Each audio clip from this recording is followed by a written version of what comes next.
नमस्कार, सभी का हमारे YouTube में स्वागत है।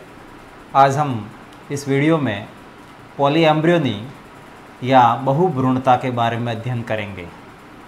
नाम से स्पष्ट है, पॉली मीन्स मैनी या बहुत सारे, एम्ब्रियो यानी भ्रूण, एक से अधिक भ्रूणों का पाया जाना सामान्यतया क्या कहलाएगा? पॉलीएम्ब्रियोनी या बहुभ्रूणता कहलाएगा। अब कोई भी सिंगल सीड या फिर सिंगल फर्टिलाइज्ड ओव्यूल, एकल बीज या एकल निषेचित बीजांड में एक से अधिक भ्रूणों की उपस्थिति बहुभ्रूणता कहलाएगा। एक बीज में, यानी बीज किससे बना है? ओव्यूल से, बीजांड से बना है। तो एक बीजांड में सामान्यतया एक ही भ्रूण का निर्माण होता है।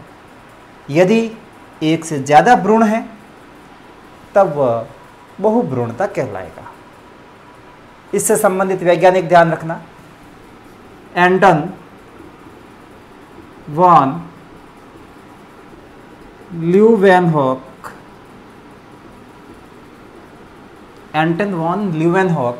उन्होंने 1719 में सिट्रस या संतरे में बहुभ्रूणता की खोज की। बहुभ्रूणता जो जिम्नोस्पर्म है, जिसको अनावर्त बीजी कहते हैं, उनमें सामान्यतया पाई जाती है, परंतु एंजियोस्पर्म में ये कुछ वंशों में ही पाई जाती है। सभी आवर्तबीजी पादपों में बहुभ्रूणता नहीं होती है। उदाहरण ध्यान रखना, जैसे सिट्रस है, मैंगो है, एलियम है, ऑर्किड है इत्यादि, इनमें बहुभ्रूणता मिलेगी। अब आगे बहुभ्रूणता के टाइप्स या प्रकार, ज़्यादा डिटेल में नहीं, संक्षेप में ध्यान रखना। बहुभ्रूणता प्रकृति में स्वयं हो सकती है, प्राकृतिक रूप से, या फिर बहुभ्रूणता को प्रेरित करवाया जा सकता है, इंड्यूस्ड या प्रेरित। ये हो गया प्राकृतिक। दूसरा वर्गीकरण आपको ध्यान रखना है बहुभ्रूणता के अंदर, वह है बहुभ्रूणता ट्रू प्रकार की हो सकती है, ट्रू पॉली एम्ब्रियोनी, या इसको सत्य बहुभ्रूणता कहते हैं। और दूसरा इसके अंदर वह है फॉल्स पॉली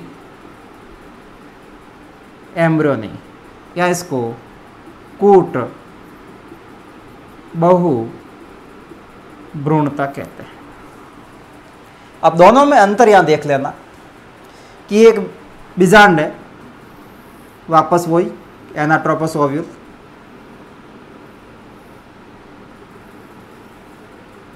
आवर्तबीजी पादपों में यही सबसे ज़्यादा पाया जाता है बीजांड। इसमें अंदर भ्रूणकोश या एम्ब्रियोसेक, ये कोशिका आपको पता ही है।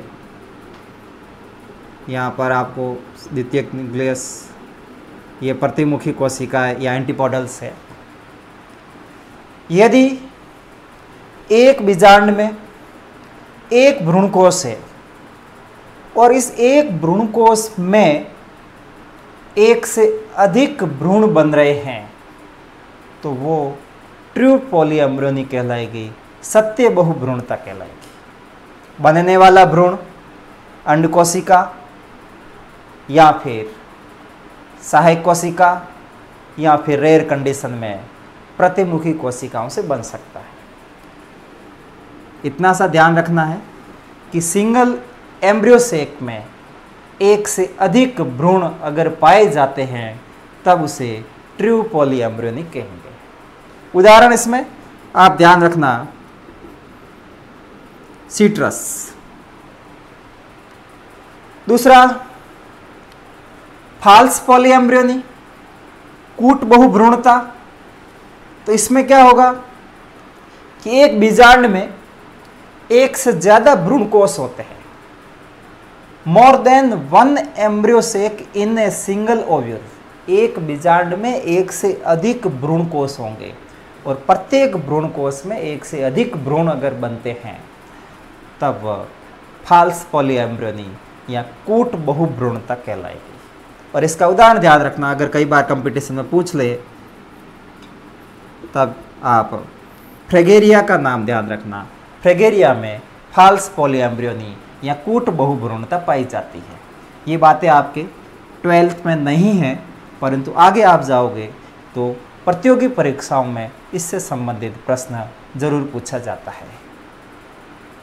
अब आगे बहुभ्रूणता कैसे उत्पन्न होती है, बहुभ्रूणता वो आपको तरीके ध्यान रखने हैं। तो सबसे पहला इसमें आप ध्यान रखना, क्लीवेज पॉली एम्ब्रियोनी। क्लीवेज को कहते हैं विदलन बहुभ्रूणता। ये विदलन बहुभ्रूणता सामान्यतया जिम्नोस्पर्म में आपको मिलेगी। एंजियोस्पर्म में आप फैमिली ऑर्किडेसी, जिसको ऑर्किड जिसमें आते हैं, ऑर्किडेसी के अंदर विदलन बहुभ्रूणता मिलेगी। और इसका एक उदाहरण ध्यान रखना, यूलोफिया। इस यूलोफिया में विदलन बहुभ्रूणता पाई जाती है। इसमें क्या होगा, इसमें जाइगोट यानी युग्मनज या प्रोएम्ब्रियो, प्राक भ्रूण जो 2 से 4 कोशिकीय अवस्था वाला प्रोएम्ब्रियो या प्राक भ्रूण, इसमें क्या होगा, इसमें या तो प्रोलिफेरेशन होगा, हिंदी में कहते हैं इसका प्रचुरोद्भवन, या फिर इसमें बडिंग जिसको कहते हैं मुकुलन, या फिर इसमें स्प्लिटिंग या इसको कहते हैं विपाटन। अब क्या है ये, तो आपको इतना तो पता है कि भ्रूण का निर्माण जाइगोट से होता है। अंड कोशिका और नर युग्मक के संयोजन से जाइगोट बन गया, ये जाइगोट बन गया। जाइगोट कैसी संरचना है, द्विगुणित संरचना है।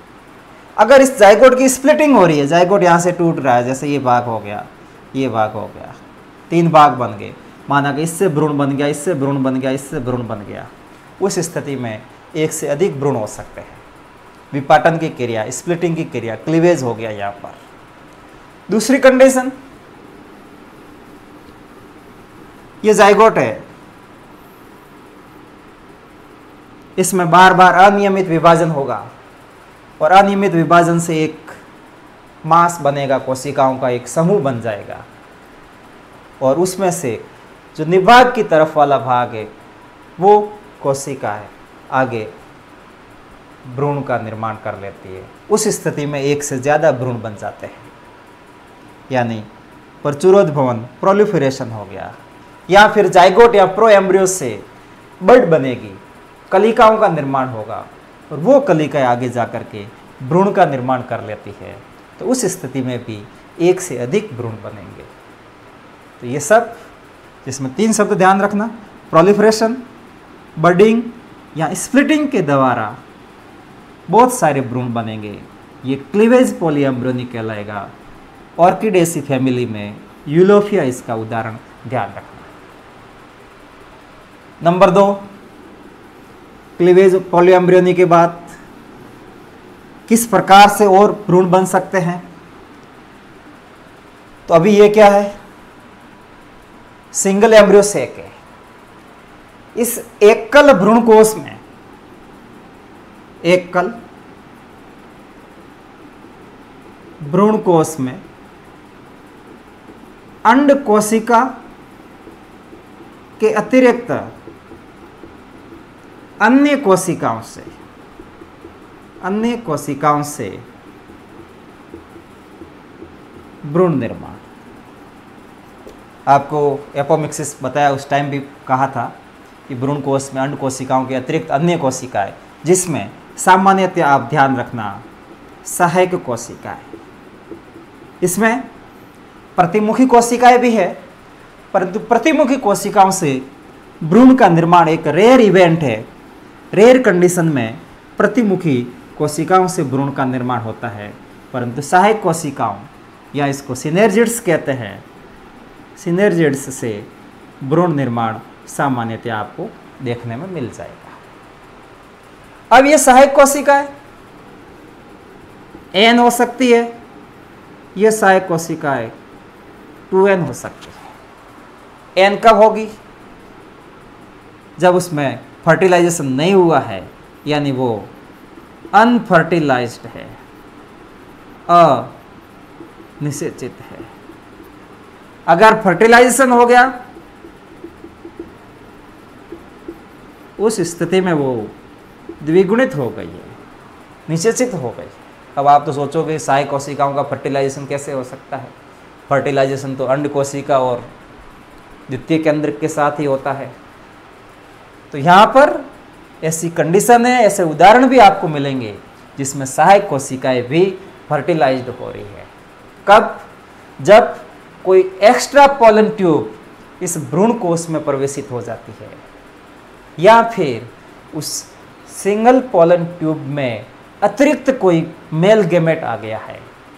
उस स्थिति के अंदर वो सहायक कोशिकाओं को फर्टिलाइज्ड करेगा, तो द्विगुणित सहायक कोशिकाओं से भ्रूण बनेगा। वो एम्ब्रियो कैसा होगा? 2n होगा। और अगुणित सहायक कोशिकाओं से भ्रूण बनेगा, एम्ब्रियो बनेगा, वो कैसा होगा? n होगा। तो इसमें ध्यान रखना, अगुणित और द्विगुणित भ्रूण कोश में उदाहरण। तो द्विगुणित भ्रूण का उदाहरण ध्यान रखना जो सहायक कोशिकाओं से बन रहा है, वह है एरिस्टोलोकिया ब्रैक्टिएटा। एरिस्टोलोकिया ब्रैक्टिएटा में सहायक कोशिका द्विगुणित होती है, वो भ्रूण बना रही है, वो भ्रूण भी कैसा होगा? द्विगुणित होगा। इसी तरह से एक उदाहरण ध्यान रखना, आर्जीमोन मैक्सिकाना। इसमें जो भ्रूण बनेगा वो अनिषेचित सहायक कोशिकाओं से बन रहा है, तो भ्रूण भी कैसा होगा? अगुणित होगा। तो ये 2 उदाहरण, एकल भ्रूण कोश में अंड कोशिका के अतिरिक्त अन्य कोशिकाओं से भ्रूण का निर्माण हो रहा है।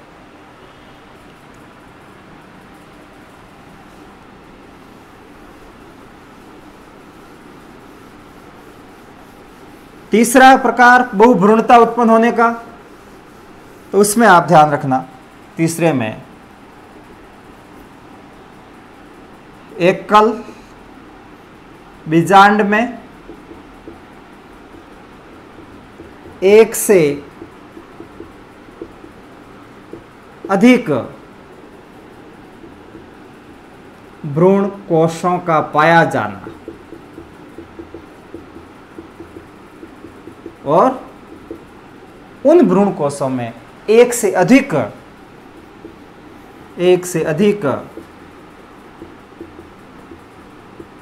भ्रूणों का बनना।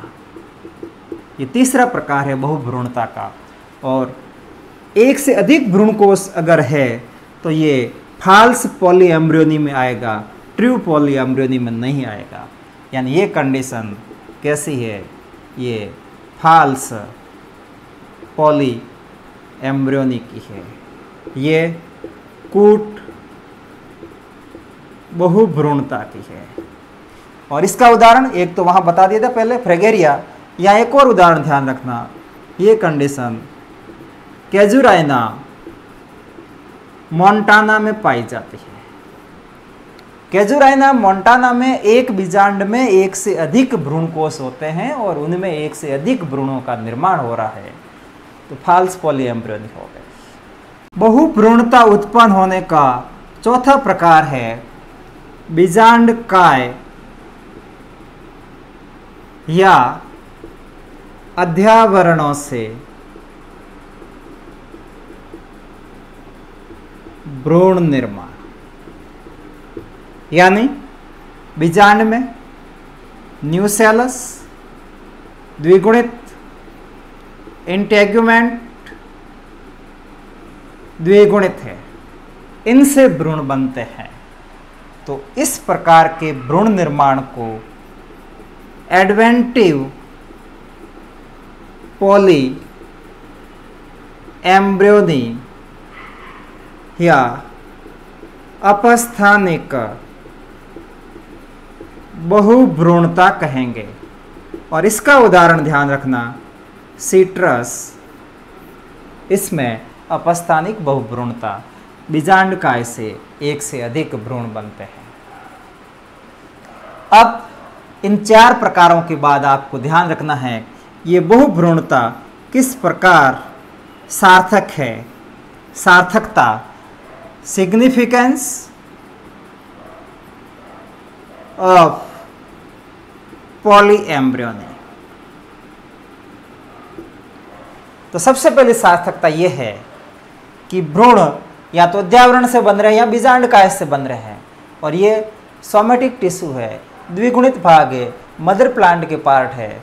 तो ये पादप या जो भ्रूण बनेंगे बीजांड काय से या अध्यावरणों से, वो भ्रूण मातृपादप के समान होंगे। यानी पहला इसमें हो गया बीजांड काय से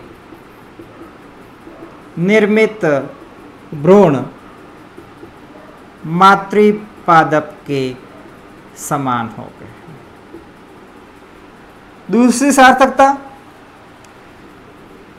बीजांड काय से जो भ्रूण बनेंगे वो भ्रूण ओज में,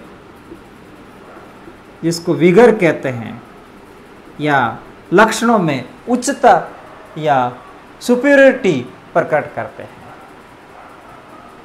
तीसरा, बीजांड काय से निर्मित भ्रूण रोग रहित होते हैं। रोग रहित या डिजीज फ्री भ्रूण का निर्माण होता है, और इस कारण ही नींबू के वायरस फ्री प्लांट बनाने के लिए बीजांड काय से भ्रूण निर्माण करते हैं। अगला सिग्निफिकेंस, ये साइटोलॉजी के क्षेत्र में महत्व रखता है। कौन से? Haploid embryo. हैप्लॉइड एम्ब्रियो या अगुणित भ्रूण हैं, उनका साइटोलॉजी के क्षेत्र में महत्व है। कोशिका विज्ञान के क्षेत्र में या साइटोजेनेटिक्स, कोशिका आनुवांशिकी के क्षेत्र में महत्व है। और तीसरा महत्व इनका यह है कि जो हैप्लॉइड एम्ब्रियो होते हैं, उन हैप्लॉइड एम्ब्रियो को यदि कॉल्चिसिन से ट्रीट करके, कॉल्चिसिन से उपचारित करके आप द्विगुणित एम्ब्रियो का निर्माण कर सकते हैं, द्विगुणित भ्रूणों का निर्माण कर सकते हैं। और उन द्विगुणित भ्रूणों से जो पादप बनेंगे वो पादप होमोजाइगस होंगे, यानी होमोजाइगस लाइन सम युग्मकी पादपों का निर्माण कर सकते हैं। और इन होमोजाइगस लाइन का प्लांट ब्रीडिंग या पादप प्रजनन में अत्यधिक महत्व है। तो ये सब बातें आपको बहुभ्रूणता में ध्यान रखनी है। इसके साथ ही आपके 12वीं के भ्रौणिकी से संबंधित 4 अध्याय पूरे हो गए हैं। अब एक प्रश्न मैं यहाँ पर आपको करवाना चाह रहा हूँ, वो ये है कि जैसे कई बार प्रश्न पूछा जाता है 100 बीज या कोई पादप का नाम दे करके पूछ लिया कि गेहूं के 100 दाने या 100 बीज बनने में कितने अर्धसूत्री विभाजन आवश्यक होंगे। तो आपको पता है कि 100 दाने या 100 बीज बन रहे हैं, वो किससे बन रहे हैं? बीजांड से बन रहे हैं। बीज किससे बना? बीजांड से। और उसमें भ्रूण बनेगा, वो भ्रूण किससे बनेगा? यहाँ पर अंड कोशिका के साथ किसका संयोजन हो रहा है? नर युग्मक का संयोजन हो रहा है। नर युग्मक अंड कोशिका से संयोजित होगा तभी जाइगोट बनेगा। यानी कुल मिलाकर के आपको कितने जाइगोट की आवश्यकता होगी? 100 जाइगोट की आवश्यकता होगी। और 100 जाइगोट के लिए आपके पास क्या होंगे? 100 मेल गैमेट और आपके पास क्या आवश्यक होंगे? 100 फीमेल गैमेट। फीमेल गैमेट 100 कहाँ से बनेंगे? इसके लिए आपके पास 100 एम्ब्रियो सेक होंगे। और 100 मेल गैमेट कैसे बनेंगे? इसमें आपके पास 100 पोलन्स या 100 परागकण होंगे। और परागकणों का निर्माण किससे हो रहा है? लघु बीजाणु मातृ कोशिका से। द्विगुणित कोशिका है, इसमें मियोसिस होगा। तो आपको पता है कि 100 परागकण बनाने हैं। इसका मतलब एक लघु बीजाणु मातृ कोशिका में अर्धसूत्री विभाजन होता है तो 4 परागकण बन रहे हैं। तो 100 बनाने हैं, इसका मतलब यहाँ पर 25 अर्धसूत्री विभाजन होंगे। तो 25 लघु बीजाणु मातृ कोशिकाओं में अर्धसूत्री विभाजन होगा तो 100 परागकण बन जाएंगे। 100 एम्ब्रियो सेक किससे बन रहे हैं? 100 गुरु बीजाणु से। और यहाँ पर जो गुरु बीजाणु मातृ कोशिका है कैसी है? द्विगुणित। इसमें भी क्या हो रहा है? यहाँ पर मियोसिस हो रहा है, अर्धसूत्री विभाजन हो रहा है। तो गुरु बीजाणु मातृ कोशिका में अर्धसूत्री विभाजन होता है तो 4 गुरु बीजाणु बनते हैं, जिसमें से 3 नष्ट हो जाते हैं, 1 कार्यशील रहता है। तो 100 कार्यशील गुरु बीजाणु आपको रखने हैं। तो यहाँ पर 100 अर्धसूत्री विभाजन होंगे। तो टोटल 100 + 25 बराबर 125 अर्धसूत्री विभाजन होंगे, तब 100 बीज का निर्माण होगा। इसी तरह से ऐसा प्रश्न पूछा जाता है कि आवर्तबीजी पादप, कोई भी नाम दे दिया पादप का, उसकी पर्ण में या पत्ती में गुणसूत्रों की संख्या, जैसे पर्ण में क्रोमोसोम है वो बता दिए, जैसे 24 है। तो पत्ती क्या है? कायिक भाग है, कैसा है? द्विगुणित है। यानी मान क्या दे रखा है? 2n बराबर 24 दे रखा है। फिर पूछ लिया उसके अध्यावरण में गुणसूत्र कितने होंगे, तो ये भी 2n है, कितना हो जाएगा? 24। पूछ लिया बीजांड काय के कोशिका में गुणसूत्र कितने, तो ये भी 2n है, कितना हो गया? 24। सहायक कोशिका कैसी है? सहायक कोशिका कैसी है? अगुणित है, तो यहाँ पर n बराबर 12 हो जाएगा। प्रतिमुखी कोशिका कैसी है? अगुणित है, तो n बराबर क्या आ जाएगा? 12 आ जाएगा। द्वितीय केंद्रक के बाद नर युग्मक का संयोजन होकर के यहाँ पर क्या बना? त्रिक संलयन की क्रिया से प्राथमिक भ्रूणपोष केंद्रक बन गया। तो उसमें क्या हो जाएगा? 2n के साथ एक और n, यानी 24 और 12 और जुड़ गए, 36 हो गए। तो इस प्रकार से आपको कोई भी प्रश्न पूछ सकते हैं। तो इसकी प्लॉइडी अगर आपको ध्यान होगी कि n है, 2n है या 3n है, तब आप उसमें प्रश्न को हल कर पाएंगे। तो ये चारों अध्याय कंप्लीट हो गए हैं। नेक्स्ट जब मौका मिलेगा हम फिजियोलॉजी पादप कार्य की शुरू करेंगे। तो इसी प्रकार आप हमारे वीडियो को देखते रहिए। धन्यवाद।